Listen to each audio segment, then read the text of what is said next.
Hello everyone and welcome to this Moodle Academy webinar, Introduction to Moodle 4. We're very pleased to be with you today. I'm Mary Cooch, Education Manager at Moodle HQ, and I'm going to be presenting alongside Helen Foster, who's the Moodle Community Team Lead at Moodle HQ. And together we're going to be talking to you about the new features and improvements in Moodle 4. Now, we're very excited to talk to you about Moodle 4, a new journey for us. I think no one would have any doubts that Moodle is the most powerful learning management system in the world in terms of its features and functionalities. Certainly, if it's not a standard feature, you can have it as a contributed feature. And this is a great benefit, although it can mean that for some teachers and learners, Moodle can sometimes be a little bit daunting or overwhelming. And with Moodle 4 and subsequent 4 releases, we are making UX our highest priority because we want to have Moodle as a very, very powerful and feature-rich learning management system, but one that is very simple and smooth to navigate. And hopefully, as you watch our presentation on the new features and improvements in Moodle 4, you will see the beginnings of the progress that we are making in focusing on UX in terms of the navigation. So let's begin. We're going to do this presentation in 4 parts. So first of all, Helen is going to talk to you about site administration, the new features, changes and improvements there. And then I'm going to look at the navigation, mainly from the student point of view, what teachers see, how they edit a course, and then going specifically into improvements in course activities and other settings relating to activities and resources. Logs in, she will see, as Helen has already mentioned, at the top here, some primary navigation, home to your front page, dashboard, which is this, which I'll talk about in a moment, my courses, a brand new page, and site administration if you're the administrator. Now, the dashboard, you'll see that the timeline is there and it has been improved. So our student can easily see what she needs to do. For example, she needs to add a submission. It's on the right, attempt a quiz. She can see the times. Our student is quite an organized student, so she hasn't got anything overdue. But if she did, it would have a big red overdue button there to clearly show that she was late. And she can also search by activity type or name. Also on a Moodle 4 default dashboard is an improved calendar. And you'll see over in the block drawer here, as we call it, the recently accessed items block. So that makes it easy for her to pick up where she left off when she next logs into Moodle. And if you're thinking, but where are the courses? My dashboard has the course overview block. That is actually now in its own special page, the My Courses page. And here you will see courses that you're enrolled in, as our student Paula can, and she sees the completion. She can sort the courses, she can have card or list view. And we're going to go into this course, Mindful Course Creation, for the first time since the site was upgraded to Moodle 4. So if we click to enter this course on a Moodle 4 site, you'll see that she has a user tour. And in fact, there are 4 new user tours for Moodle 4, which is a nice matching number. And you might also notice that this tour includes a graphic. So if you're an administrator and you like user tours, you can now add graphics to your user tours. So she's just going to click to close the user tour so that we can explore this front page more. And if she or you actually wants to replay or reset the user tour, then notice bottom right, the question mark icon. And when you click this, you can reset the user tour. And also, depending on your roles and permissions around the site, you'll see other links too. So Paula has a link to contact site support. The contact email is now obligatory. You have to enter something there as an administrator or have a contact support form. And this is where Paula can go to contact site support. If you are a teacher in a course, this question mark icon, if you click it, will also take you to the links to documentation. So we'll just close that and we'll take a look at how the course is made up. So on the left, we have what we call the course index, replacing the boost navigation drawer, where you can see the sections and the different activities. And this course index scrolls independently of the main course page. So you can scroll this differently, separately from the course index. And the sections, which are in bold in the course index, they can be collapsed to free up space and allow you to focus on one particular section. You can collapse them individually, or by clicking the collapse all here, you can collapse them all, as you can see here. And this is really useful for our student Paula to be able then just to open one and focus on one section to make sure she's completing the required activity and to help her track her progress. So if we open one of these sections, you'll see over on the right, and she's indeed a very organized student, because these on the right are the completion requirement buttons, and she's completed all of these. They're done, they're in green. So if you use activity completion, notice that those requirements have moved over to the right. And in fact, the activities themselves are in cards, as we call them, cards here, neatly displayed. But to make progress tracking even better for learners, if you look to the left into the course index, you'll see some circles. They are blank or not filled in if she hasn't completed an activity. And they're filled in, they're green here, if she has. These are called completion indicators. And again, because you can scroll the course index separately from the course main page, she can very quickly scroll up and down and see what she's completed, all of these, and what she still has to do. Now, the course index can be collapsed by clicking the X, and you see there's a lot of space there, and she can open it again, she can expand it. And then if we look over to the right here, if the teacher has added blocks to this course, then our student can click to open the block drawer and see what extra blocks with extra learning information is there. So if we click to open the block drawer, indeed, the teacher has added some blocks. In fact, he's added a block with his own picture and information about himself. So let's go in now as our teacher and look at the course from a course editing point of view. So the first thing to notice is top right there, you have edit mode toggle on and off. So no more the turn editing on button or the turn editing on link.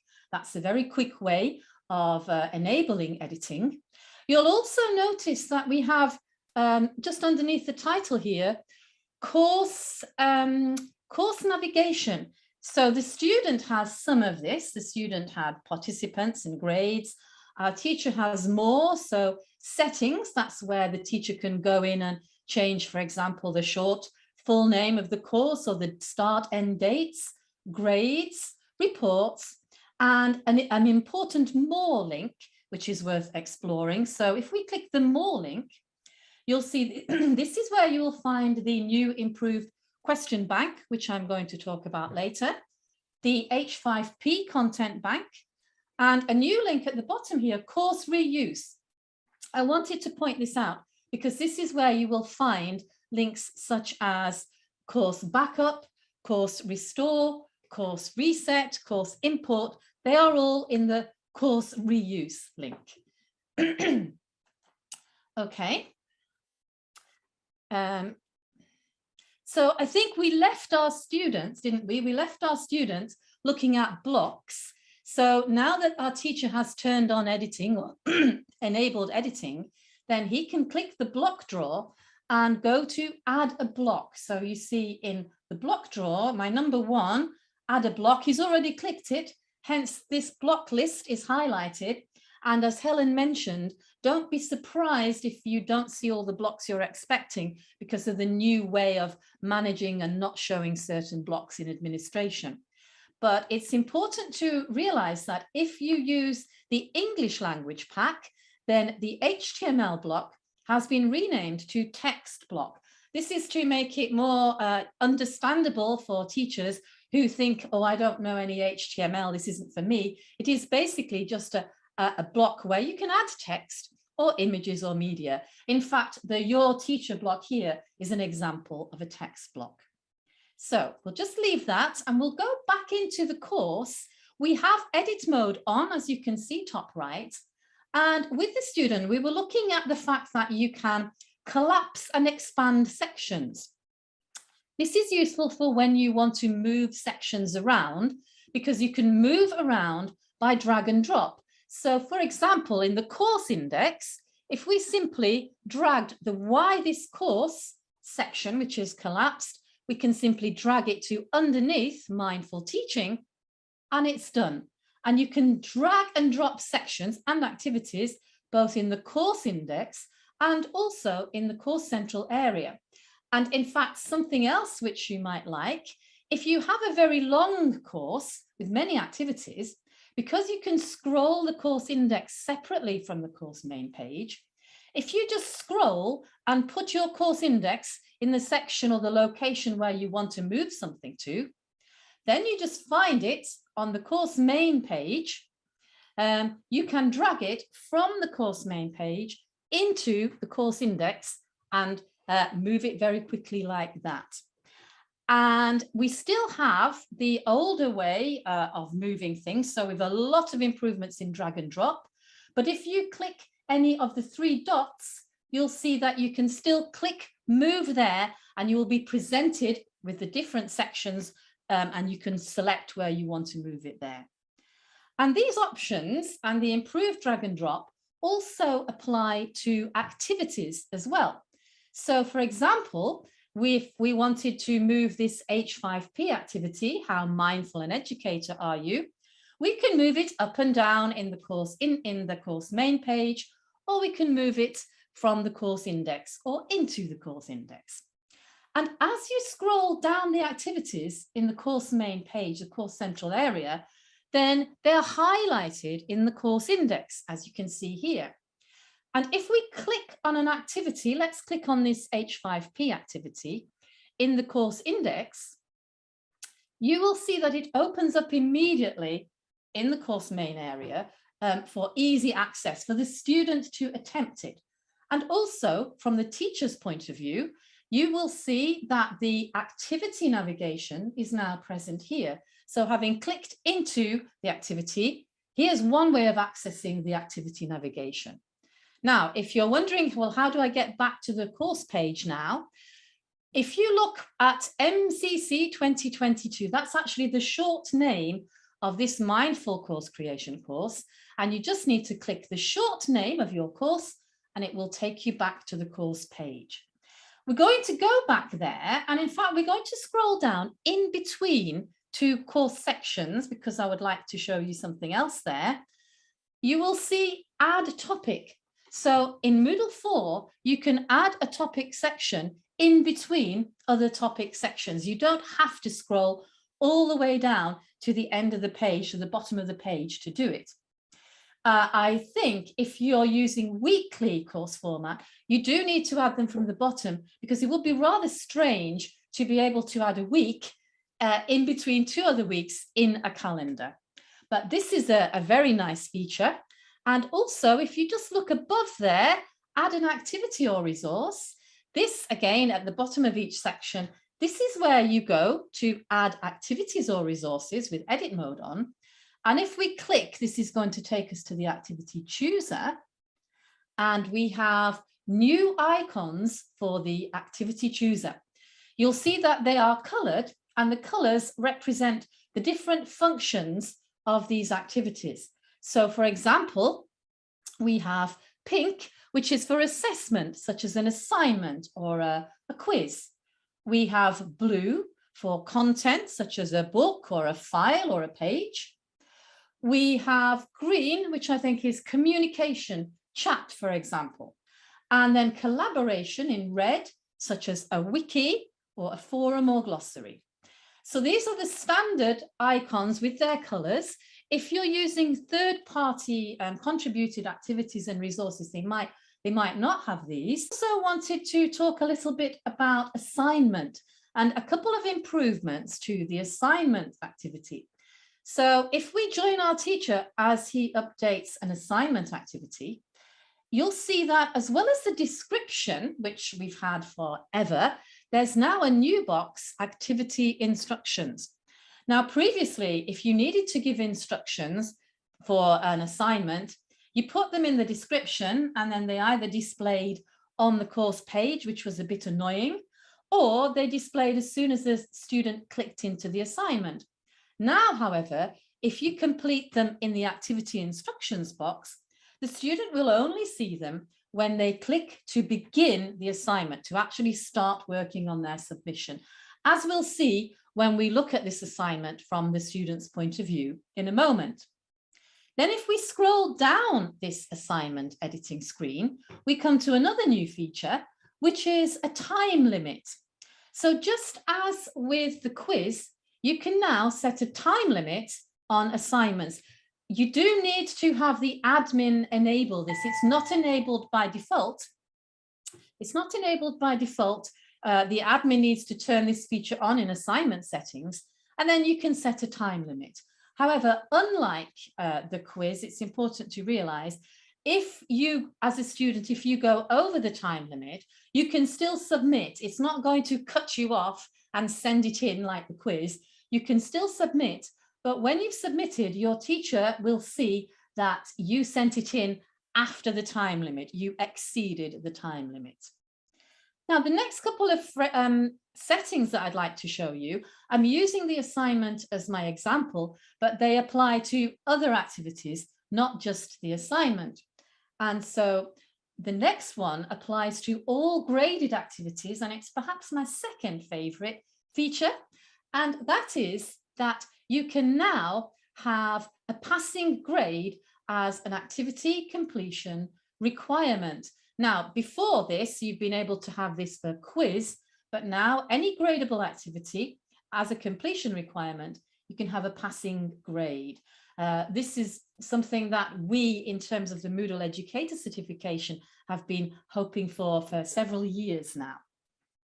And scrolling down to the very bottom of this assignment settings page, and in fact to the bottom of all activities and resources, is definitely my favorite feature because it's something that people have often been asking for on the Moodle.org forums, and that is send content change notification.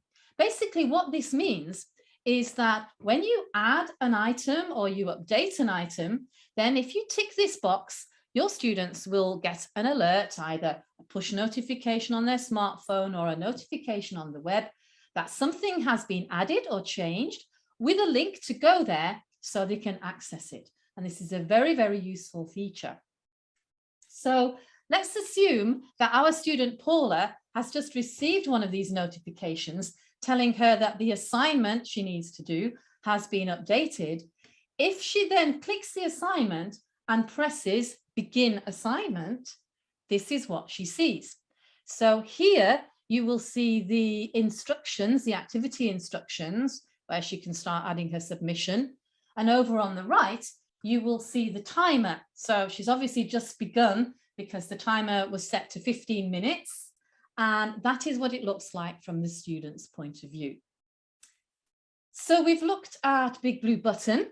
We've looked at assignments. Something else that's very important that we should look at is improvements to the question bank.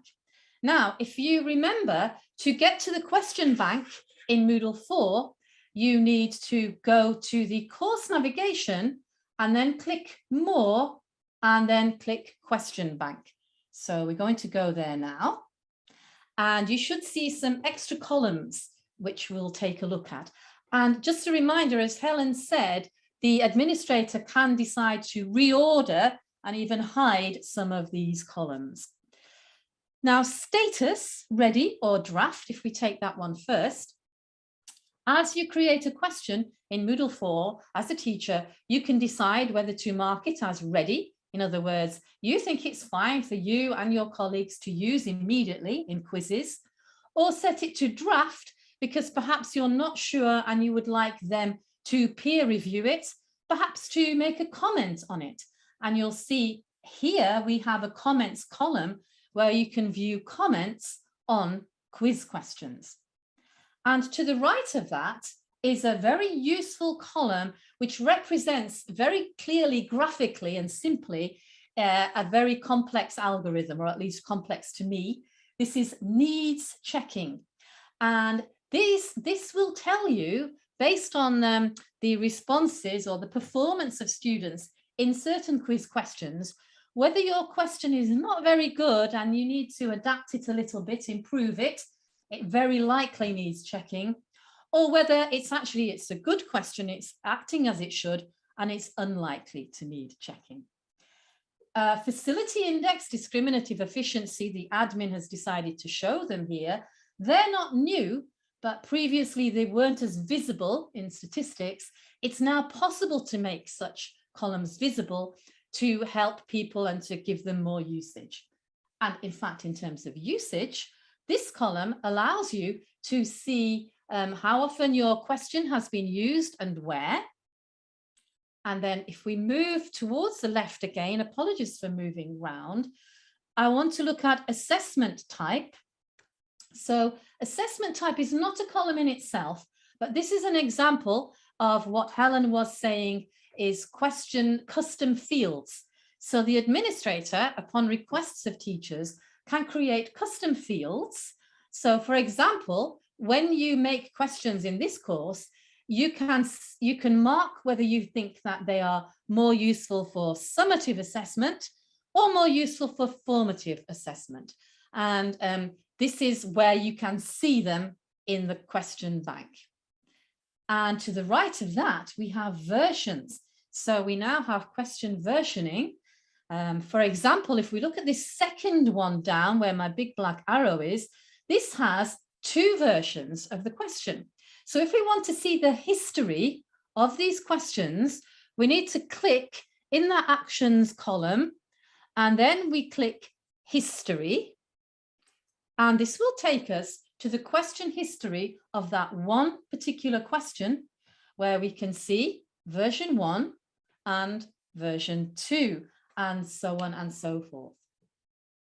And I think that's everything that I wanted to talk about in terms of what's new in specific activities and settings. So just to summarize, we've gone through the site administration, new features, changes and improvements. And then we've looked at navigation, particularly from a student view, but of course the navigation applies to all, how teachers edit courses, and then improvements and new features within the activities in those courses. So that is the end of our presentation.